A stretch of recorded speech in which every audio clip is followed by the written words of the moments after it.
تو دنیایی که همه دارن مدام حرف میذارن، پست میذارن، خودشونو شفاف و پرزرق و برق نشون میدن، ما یه سلاح خیلی مهم رو یادمون رفته. سکوت حساب شده.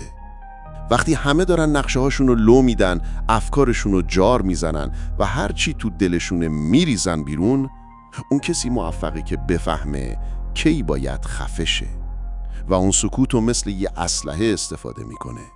نیکولو ماکیاولی، فیلسوف و نظریه پرداز سیاسی معروف قرن 16، اینو بهتر از هر کسی میدونست. درسته کتاب شهریارش با جمله‌های صریح معروفه، ولی قدرت افکارش تو چیزاییه که نگفت. یه جا نوشته مردم همیشه فریب ظاهر رو میخورن، چون اون خوب میدونست حرف ساختگیه ولی سکوت واقعیت رو نگه میداره. تو دنیای امروزی که همه چی بیش از حد به اشتراک گذاشته میشه، کسی که بلد باشه سکوتشو درست استفاده کنه، نه تنها جاشو حفظ میکنه، بلکه کارایی میکنه که اونایی که دائم حرف میزنن هیچ وقت نمیتونن. وقتی بقیه هنوز دارن از چجوری ببرم حرف میزنن، اونا قبلا بردن. ماکیاولی تو دوره‌ای زندگی میکرد که یه جمله اشتباهی میتونست کارتو بسازه یا بفرستت تبعید یا حتی بکشتت. الان شاید مرگ در کار نباشه، ولی حرف زیادی هنوزم ضعیفت میکنه. سکوت اما اون نقاط ضعف رو میپوشونه. ماکیاولی میگفت آدم‌ها با چشماشون قضاوت میکنن، نه با دستاشون. یعنی مردم طبق چیزی که میبینن نظر میدن، نه چیزایی که حس میکنن. کسی که زیاد حرف میزنه به همه فرصت میده قضاوتش کنن، ولی این که واقعاً چی تو دلشه چند نفر میفهمن؟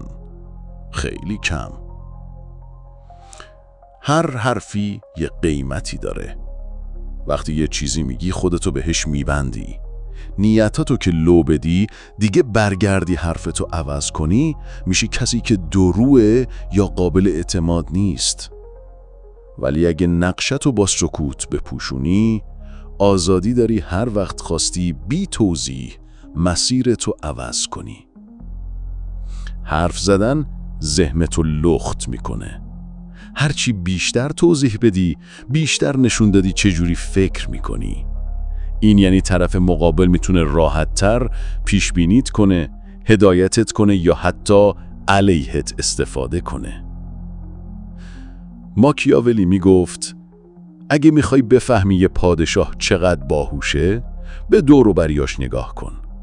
همینجوری اگه میخوای بفهمی یه نفر چقدر عقل استراتژیک داره، فقط ببین چقدر چرت و پرت الکی میگه. و مهمتر از همه، حرف زدن از روی هیجان، جذبه و ابهت آدمو از بین میبره. اون جمله معروفشه، ترس بهتر از عشقه، چون ترس فاصله میسازه و اون فاصله ابهتو نگه میداره.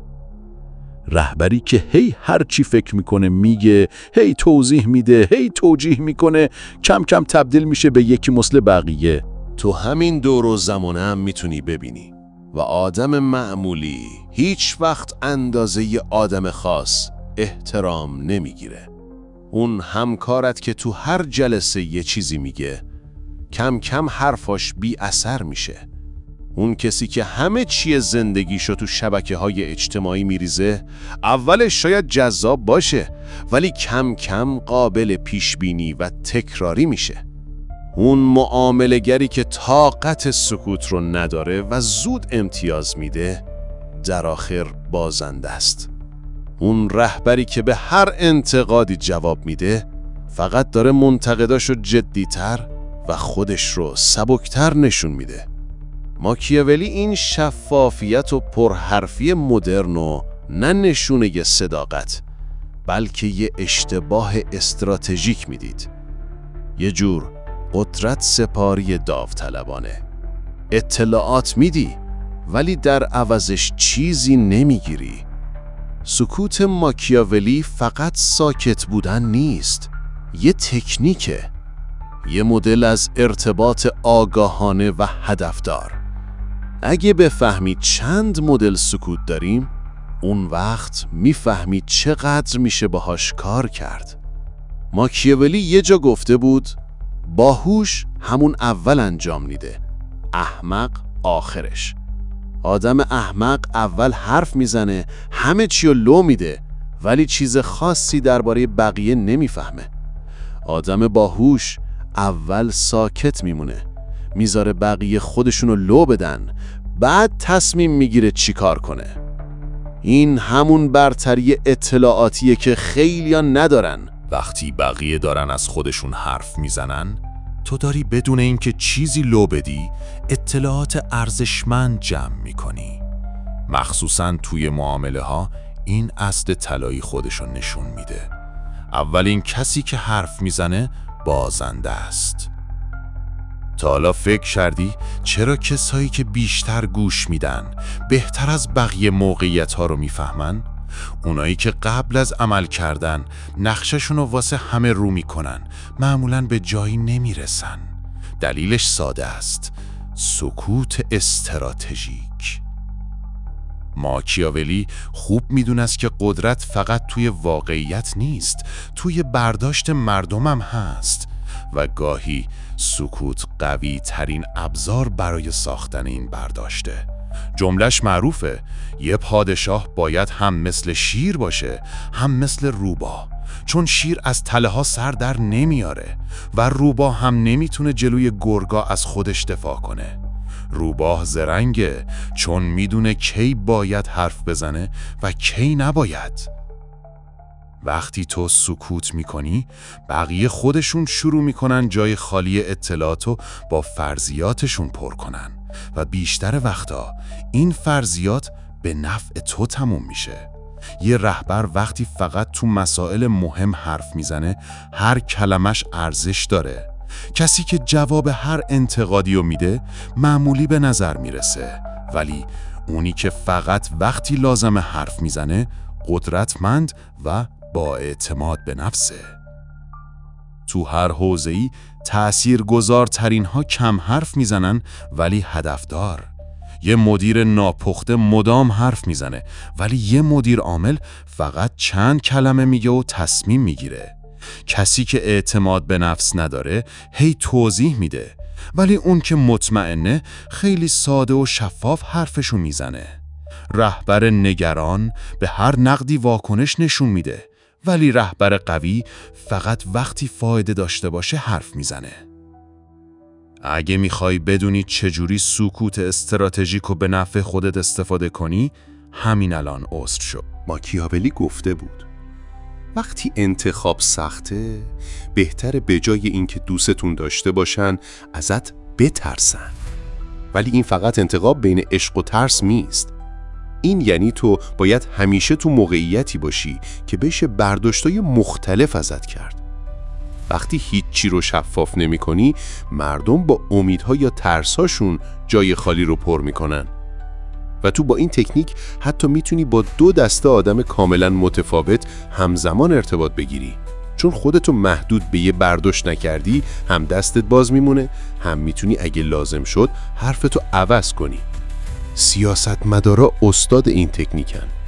طوری حرف میزنن که هر کی همون چیزی که دلش میخواد رو بشنوه. یه مذاکره کننده حرفه‌ای از موضع‌گیری مستقیم فرار میکنه، چون شفافیت زود هنگام قدرت چانه زنی رو کم میکنه. رهبرای بزرگ موقع حرف زدن از وارد شدن به جزئیات اضافی پرهیز میکنن، چون جزئیات دست و پاشونو میبنده.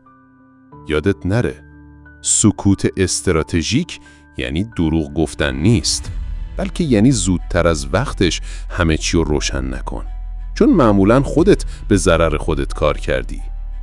ماکیاولی میگه سیاست و اخلاق لزوماً با هم نمیسازن. یعنی اگه میخوای تأثیر بذاری، باید اول حرفای اضافی رو قطع کنی، چون هر کلمه اضافه یعنی یه تیکه از آزادی و انعطافتو از دست دادی. سکوت فقط یه تاکتیک نیست، یه اثر روانی عمیق داره. وقتی حرف نمیزنی، طرف مقابل با ذهن خودش جای خالی رو پر میکنه و این یعنی بدون اینکه چیزی بگی از دل و فکر طرفت با خبر میشی. ماکیاولی میگه آدما خیلی سادن، اونقدر که همیشه یکی هست که بتونه گولشون بزنه. ولی اینجا نیاز به گول زدن نیست. سکوت خودش کارشو میکنه. تا حالا شده کسی جلوت سکوت کنه و همین سکوتش اعصابتو به هم بریزه؟ آره، چون سکوت میتونه کاری کنه که ناخودآگاه شروع کنی به لو دادن همه چی. همین داستان توی مذاکره هم هست. اون که طاقت سکوت داره معمولاً معامله بهتری میگیره، ولی اون که از سکوت میترسه خودش میره تو تله و باج میده بدون اینکه بفهمه. تو ارتباطات انسانی هم همینطوره. اون که زود حرف میزنه یا زیاد حرف میزنه معمولاً کسیه که دنبال تایید بقیه است، ولی اون که کمتر حرف میزنه فقط وقتی بقیه موضع گرفتن نظر میده یه جور قضاوتگر به نظر میاد. این یعنی سلطه بی صدا. همون حرف معروف ماکیاولی، بهتره ازت بترسن تا اینکه دوستت داشته باشن. کسی که ساکته شاید دوست داشتنی نباشه، ولی بی صدا بیشتر از پرحرف و احترام میگیره. تو مصاحبه های کاری هم اون که زیاد از خودش میگه نه، اون که سوال درست میپرسه بیشتر تو ذهن میمونه. تو جلسات هم اون که کمتر حرف میزنه بیشتر جدی گرفته میشه. حتی توی دعوا هم سکوت محترمانه قوی‌تر از داد زدنه. چون سکوت تعادل قدرت رو به هم میزنه. کسی که زیاد توضیح میده احساساتش، ترسهاش، نقشهاش همش رو لو میده و معمولی میشه. ولی کسی که قضایشی حرف میزنه مرموزه و همین رمز و راز باعث میشه بقیه فکر کنن خیلی باهوشتر و قوی‌تر از اونیه که واقعا هست. تو رهبری هم همینطوره. رهبری که همه فکرهاشو با صدای بلند توضیح میده دیگه کسی براش هیبت قائل نیست. ولی رهبری که فقط نتیجه رو میگه و مسیرشو فاش نمیکنه کاریزماشو نگه میداره. ماکیاولی میگفت قول دادن مال گذشته است، شکستن قول لازمه امروزه. یعنی اگه بخوای فقط به حرفای قبلیت وفادار بمونی انعطاف امروزتو از دست میدی. امروز همه میگن شفاف باش، همه چی رو بگو، واقعی باش، ولی این صداقت افراطی میتونه آینده‌تو نابود کنه. ماکیاولی دروغ گفتن و پیشنهاد نمی کرد. می گفت گزینشی بگو، هرچی و لازم نیست بگی، به جای فشار با سیاست ببر. اگه هنوز فکرهاتو کامل نکردی اونا رو توی جلسه نگه دار.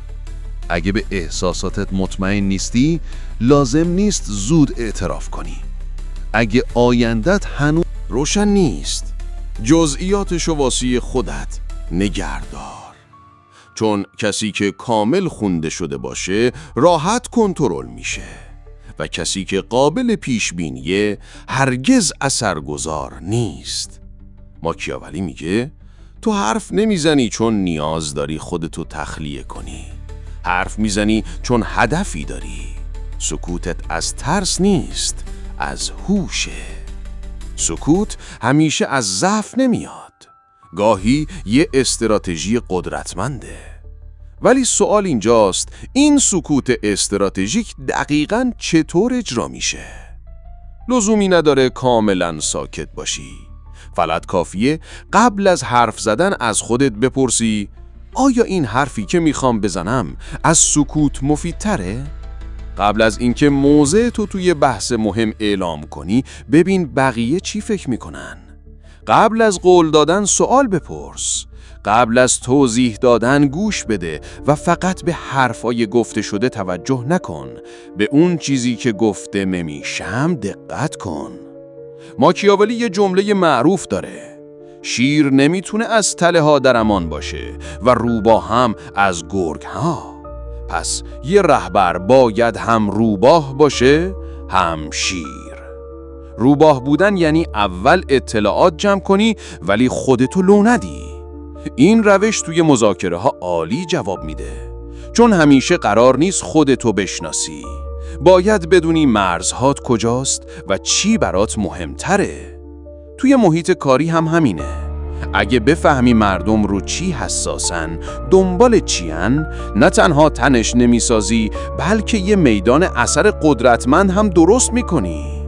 بیش از حد واضح حرف زدن یعنی خیلی زود دستتو رو کردی و این دستتو میبنده. هدف پیچوندن نیست. هدف اینه که با یه مقدار ابهام حساب شده انعطاف پذیر بمونی.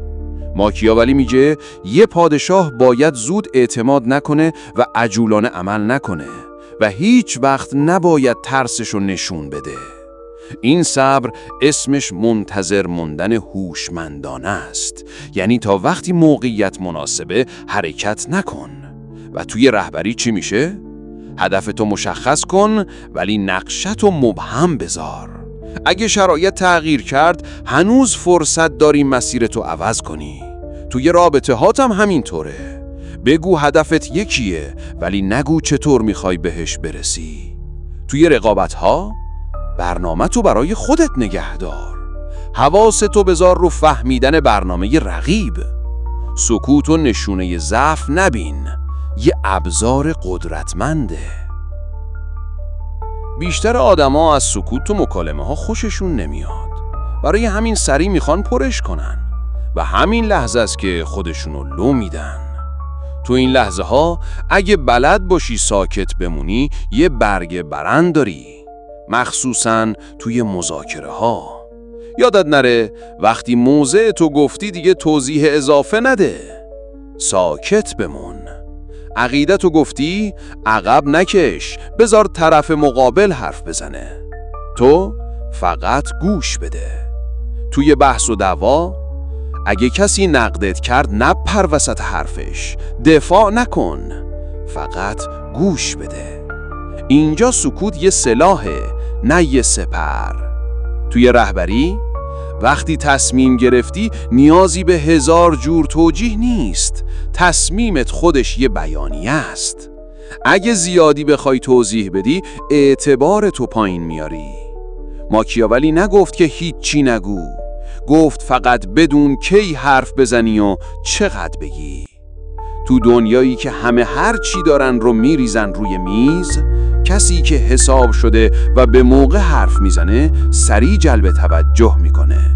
چون حرفش سنگینه، چون نمیخواد همه چیزو فاش کنه، چون یه راز تو حرفش هست. ولی این سبک انضباط میخواد و این انضباط کمیابه. چون همه دنبال اینن که سریع یه چیزی بگن، یه چیزی پست کنن. حوصله ندارن، صبر ندارن. ولی اون کسی که واقعاً قدرتمنده برای تأثیرگذاری حرف میزنه، نه برای تخلیه. و دقیقاً برای همین سکوتش اثر داره، چون کمیابه. همه حرف میزنن، کمتر کسی سکوت میکنه و خیلی خیلی کمتر کسی میدونه چرا داره سکوت میکنه. و در نهایت یه تناقض جالب. اونایی که استاد سکوت استراتژیکن معمولاً اصلاً دیده نمیشن. ما همیشه صداهای بلند رو میشنویم، ولی اونایی که بی صدا بازی میکنن بی صدا هم برنده میشن. تا حالا دقت کردی خیلی از آدمایی که بی سر و صدا توی جمع میشینن همونن هستن که آخرش برنده هن. در حالی که بقیه هنوز دارن درباره برد حرف میزنن، اینا بی سر و صدا بردن و تموم شده رفته. شاید واسه همینه که خود ماکیاولی رو هم خیلی اشتباه فهمیدن. اسمش خیلی وقتا با بیرحمی و فریبکاری میاد، ولی اگه دقیق تر نگاه کنی میبینی حرفاش یه درک عمیق از روان آدم ها و قواعد قدرته. اون فهمیده بود که تأثیر گذاشتن همیشه با زور و دروغ نیست. گاهی فقط باید بدونی کی سکوت کنی و بذاری بقیه خودشونو لو بدن. توی دنیایی که همه دارن بی وقفه اطلاعات میپاشن، نظر میدن، پست میذارن و خودشونو لو میدن، استراتژی سکوت ماکیاولی یه جور برگ برند خلاف جهته. کم بگو، زیاد نگاه کن. حرفاتو گزیده بزن، و بذار نتیجه ها به جای تو حرف بزنن. توی این رقابت بی پایان برای جلب توجه و قدرت، اونایی که این راهو بلدن فقط بازی نمی کنن، اونا برندن.